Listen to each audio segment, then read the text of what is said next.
Hello everyone, আসসালামু আলাইকুম। কেমন আছেন সবাই? আশা করি যে যেখান থেকে বসে আমার এই ভিডিওটা দেখছেন সবাই অনেক ভালো আছেন, সুস্থ আছেন। তো আজকে আমি রান্নার কোনো ভিডিও আপনাদের সাথে শেয়ার করব না।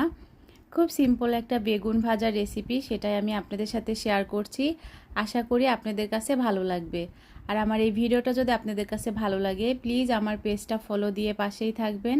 আর যারা ইউটিউব থেকে দেখছেন তারা আমার চ্যানেলটা সাবস্ক্রাইব করে পাশে থাকা ছোট্ট বেল বাটনটি বাজিয়ে দিবেন।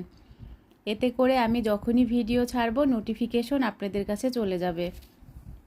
তো আমি আজকের এই বেগুন ভাজাতে কোনো শুকনো মরিচের গুঁড়া ইউজ করি নাই।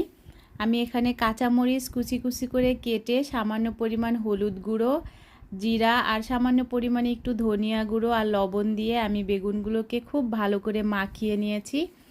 আর বেগুনটা কিন্তু একটু মোটা মোটা করে কাটতে হবে।